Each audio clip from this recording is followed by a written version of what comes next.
गुरु द्रोण की नगरी गवाह बनने जा रही है 18, 19 और 20 नवंबर को हरियाणा के पहले इंडस्ट्रियल एक्सपो के बारे में आपको बताना चाहेंगे। इस एक्सपो का आयोजन देश की अग्रणीय संस्था नेशनल ह्यूमन वेलफेयर काउंसिल के द्वारा किया जा रहा है।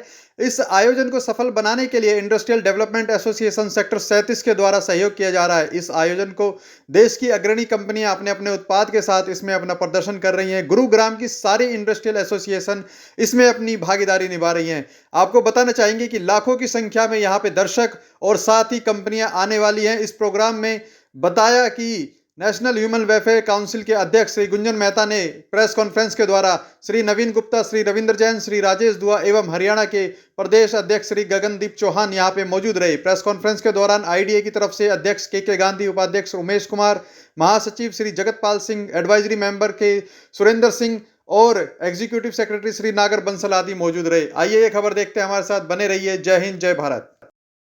तो इसको हमारी जो संस्था है ये इंडस्ट्रियल एसोसिएशन ये सपोर्ट कर रही है, क्योंकि कोरोना के बाद से ये महसूस किया जा रहा था कि इंडस्ट्री कुछ रिवाइवल के लिए कुछ ढूंढ रही है। तो सबसे अच्छा प्रोग्राम हमें यही लगा कि किसी एक्सपो का आयोजन हो और हम उसको सपोर्ट करें, ताकि इंडस्ट्री को एक बूस्टर मिले और आपस में मिलजुल के पता लगे कि हमारे आसपास क्या प्रोडक्ट बनते हैं। तो यही एक प्रोग्राम है जिसको हम सपोर्ट कर रहे हैं। सर, कितनी इंडस्ट्रीज में भाग लेने वाली है और कहाँ से हैं?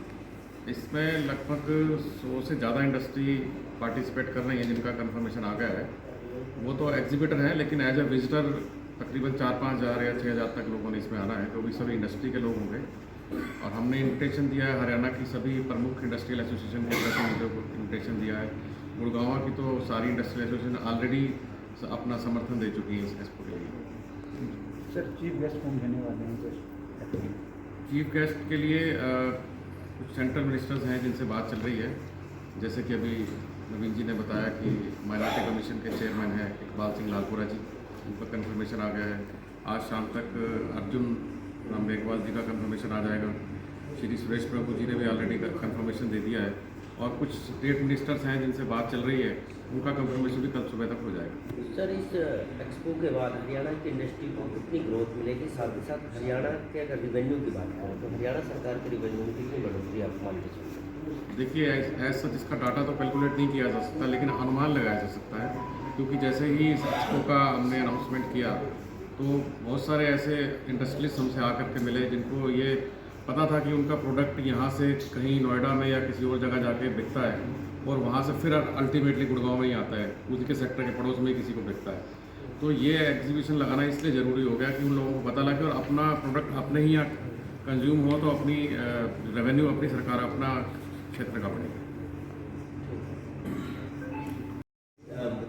मुद्दों को लेकर इंडस्ट्री पे ज़्यादा सर, सर्वप्रथम मैं आप सभी को बताना चाहूँगा कि ये एक्सपो हो क्यों रहा है।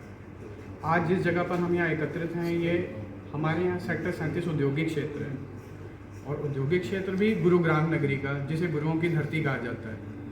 आज के समय में गुरुग्राम को किसी पहचान की ज़रूरत नहीं है। पूरे वर्ल्ड में इंडिया को औद्योगिक क्षेत्र के लिए गुरुग्राम अपने आप को दिखाता है। बावजूद उसके हमारे यहाँ पर 2008 के बाद अभी तक कोई भी इस तरह का इंडस्ट्रियल एक्सपो नहीं लगा। हमारे ही क्षेत्र की उद्योगपति प्रगति मैदान, नोएडा, फरीदाबाद, गुजरात, देश के अलग अलग राज्यों में बिजनेस ढूंढने जाते हैं, जबकि पूरे देश का जो नज़र है वो गुरुग्राम, दिल्ली, एनसीआर पर रहता है। बावजूद इसके हमारे इंडस्ट्रीज को बाहर जाना पड़ता है। तो एक प्रयास किया है, संयुक्त प्रयास है। गुरुग्राम के सारे औद्योगिक एसोसिएशनों ने मिल करके हमारे साथ एज ए एडवाइजरी बोर्ड में इसमें हमारे साथ वो लोग जुड़े, चाहे वो कादीपुर की एसोसिएशन हो, मानेसर एसोसिएशन हो या उद्योग विहार या बसई या कुछ भी। ये सारी औद्योगिक एसोसिएशनों ने मिल करके जब हम सबसे डिस्कशन किया, हमारी आपस में बातचीत हुई कि उद्योग जगत को कोई कैसे हमें फ़ायदा मिले। हम लोग पिछले काफ़ी समय से बार बार इंडस्ट्रियल टॉक करते थे, जिसमें हम लोग अलग अलग अधिकारियों को बुलाते थे संबंधित विभागों के, बट उससे हमारी कुछ प्रॉब्लम सॉल्व होती थी, पूरी का उसका हमारा कोई समाधान नहीं निकलता था। हमारा बिजनेस कैसे बढ़े, इस चीज़ को लीड करते हुए हमारी संस्था नेशनल ह्यूमन वेलफेयर काउंसिल ने एक जिम्मेदारी ली कि क्यों ना एक ऐसा मंच तैयार किया जाए जहां इंडस्ट्रियल डेवलपमेंट एसोसिएशन और नेशनल ह्यूमन वेलफेयर काउंसिल मिलकर एक मंच बनाए और सभी उद्योग जगत के लोगों को एक साथ मिलाए, जिससे हमारा लोकल बिजनेस जनरेट हो, जो इस समय हमारे देश के यशस्वी प्रधानमंत्री जी का सपना भी है, वोकल फॉर लोकल। हमारे आसपास इतने सारे कंपनियां हैं, इतना सारे प्रोडक्ट हैं, लेकिन लैक ऑफ नॉलेज, जो हमें मालूम नहीं है कि हमारे आमने सामने वाली कंपनियां क्या कंपोनेंट बनाती हैं। इस वजह से हमारा बिजनेस कहीं ना कहीं पीछे पिछड़ता जा रहा है। कोविड की मार जो झेल रहा है इंडस्ट्री, उसको कैसे सपोर्ट मिले, यही एक तरीका है जहां उनको कम दामों में कम से कम प्राइस पर अपने आप को शोकेस करने का मौका मिले। यही वजह है हमने पिछले 1 महीने पहले इस आयोजन की शुरुआत की थी और आज अभी 1 महीना पूरा भी नहीं हुआ, हमारे लगभग 100 स्टॉल यहाँ पर बुक हो चुके हैं। आज हमें ये जगह छोटी पड़ रही है, पूरे आसपास के एरिया के अंदर हमारे पास कोई कन्वेंशन सेंटर नहीं है जहाँ पर इंडस्ट्री अपना एक्सपो लगा सके, और पूरे हरियाणा का लगभग 1/3 भाग जो खर्चे का वो सिर्फ सेक्टर 37 गुड़गांव के ये जितने इंडस्ट्रियल एरिया हैं ये वहन करते हैं। तो आज आपके इस माध्यम से, चैनलों के माध्यम से हम ये भी बताना चाहते हैं सरकार को, हमने माननीय मुख्यमंत्री जी को बहुत बार पत्र लिखा, उनके ऑफिशियल मेल पर उनको फ़ोन किए, उनको मैसेजेस किए, पर हमारे पास वहाँ से कोई रिप्लाई नहीं आया। उद्योग जगत सिर्फ और सिर्फ कर देने का नहीं है कि हम लोग सिर्फ हम टैक्स ही भरते रहें, जब हमें ज़रूरत पड़ती है उस समय भी हमें आप लोगों की ज़रूरत है। हम आपसे किसी तरह की सहायता नहीं मांग रहे, बट आप हमारे बीच में तो आके खड़े हो। हमने यहाँ जितने भी अधिकारियों से अभी तक मदद मांगी, सारे अधिकारी हमारे साथ हैं, हमें सपोर्ट कर रहे हैं, चाहे वो नगर निगम विभाग हो, प्रशासन हो, पॉल्यूशन डिपार्टमेंट, सबकी अपनी अपनी जितनी भी उन लोगों के हाथों में थी वो हमें पूरा सपोर्ट कर रहे हैं, सहयोग कर रहे हैं। तो इंडस्ट्री के लिए एक बहुत अच्छा मंच तैयार हो रहा है। मेरा सबसे निवेदन है कि इस आयोजन को सफल बनाएं, अधिक से अधिक लोग इस आयोजन में आएँ और इस उद्योग जगत को आगे बढ़ाएं। जी, आपने प्रगति मैदान का जिक्र किया, वहाँ पर विदेश से भी इंडस्ट्रीज आती हैं ताकि नई टेक्नोलॉजी जो है वो भारत में क्या यहाँ पर भी जो इंडस्ट्रियल एक्सपो लगाया जा रहा है वहाँ पर भी विदेश से जो कंपनियाँ हैं वो आएंगी, वो अपना लगाएगी इसको? सर, गुरुग्राम एक इतना बड़ा इंडस्ट्रियल हब है जहाँ कहीं अंतर्राष्ट्रीय कंपनियाँ भी यहाँ पर बिजनेस कर रही हैं। तो हमने पूरा प्रयास किया है, ये हमारा पहला इनिशिएटिव था इतने समय के बाद, जहाँ हमारे ही आसपास की इतनी सारी इंडस्ट्री थी, हमने उनको स्पेस देने का प्रयास किया है। तो हमारे पहली शुरुआत थी, तो जितना लोगों तक हम पहुंच सके हमने प्रयास किया, उतने लोगों से हम जुड़े।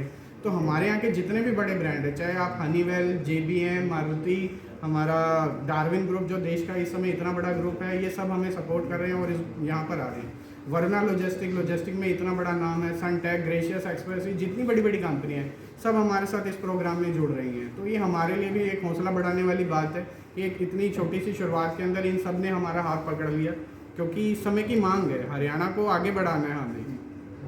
ठीक, धन्यवाद। मैं नेशनल ह्यूमन वेलफेयर काउंसिल का हरियाणा प्रदेश अध्यक्ष हूँ। कितना जरूरी हो जाता है इस तरह की इंडस्ट्रियल एक्सपो को लगाना ताकि औद्योगिक इकाइयाँ जो है उनको भी बल मिले, वो भी आगे बढ़े?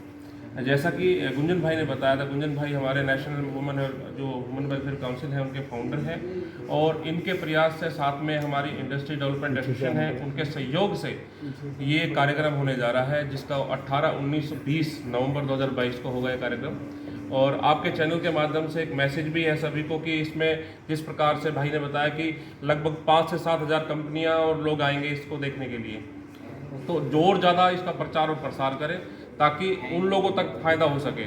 एक्चुअली यहाँ पे सबसे बड़ी बेसिक चाहिए नॉलेज का जो कमी रह जाती है लोगों में, कि जो नए बच्चे हैं जिनको अपना नया बिजनेस स्टार्टअप करना है उनको कुछ पता नहीं चल पाता कि वो किस प्रकार से। तो यहाँ पे MSME का भी स्टॉल लगेगा और इस तरह के एक्सपर्ट लोग यहाँ पे बैठेंगे अपने स्टॉल लगा के, जो नए बच्चों को आगे बढ़ाने का काम करेंगे।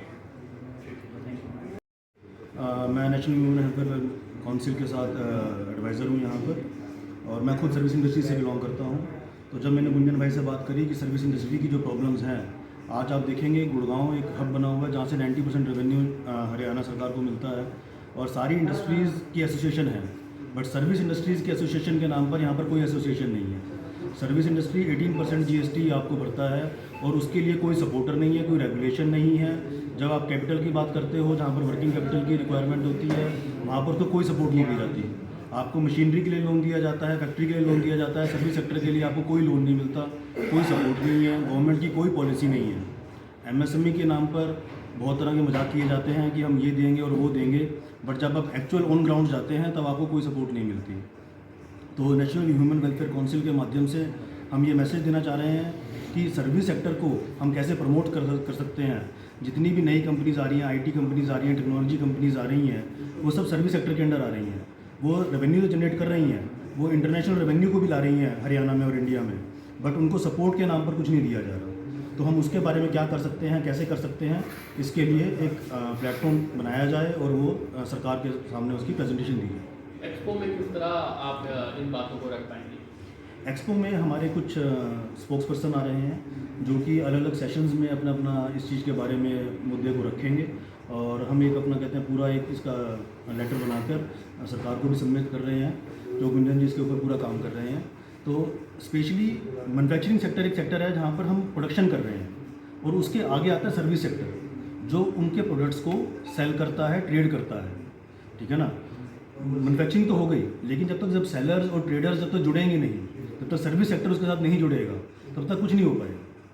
तो हमें वही मैसेज देना है कि कैसे प्राइसिंग पॉलिसी को कंट्रोल किया जाए, मैन्युफैक्चरिंग सेक्टर को भी ऑनलाइन प्लेटफॉर्म्स और टेक्नोलॉजी के साथ इनबिल्ट किया जाए और वहाँ पर सेल्स को बढ़ाया जाए जहाँ पर हमें इंटरनेशनल और हर जगह से ऑर्डर्स मिले। मेरा नाम राजेश दुआ है और आप लोगों के माध्यम से हमारा ये जो एक्सपो 18, 19, 20 को लगने जा रहा है, मैं चाहूँगा ज़्यादा से ज़्यादा जनता को ये इन्फॉर्मेशन मिले, इंडस्ट्रीज़ को ये इन्फॉर्मेशन मिले और लोग इसका फ़ायदा उठा पाएँ। हमारा ये हरियाणा से शुरू हुआ है प्रोग्राम, लेकिन हमारी सोच है कि पूरा देश हमारा है, तो हम पूरे देश में हरियाणा से शुरू करके जो है इन कार्यक्रमों का विस्तार करेंगे और तभी जब पूरे देश को साथ लेके चलेंगे तभी विकास होगा, क्योंकि नेटवर्क जितना बड़ा होगा इंडस्ट्री को उतना फ़ायदा होगा। तो हमारा विचार यही है कि ज़्यादा से ज़्यादा इसमें इंडस्ट्रीज पार्टिसिपेट करें।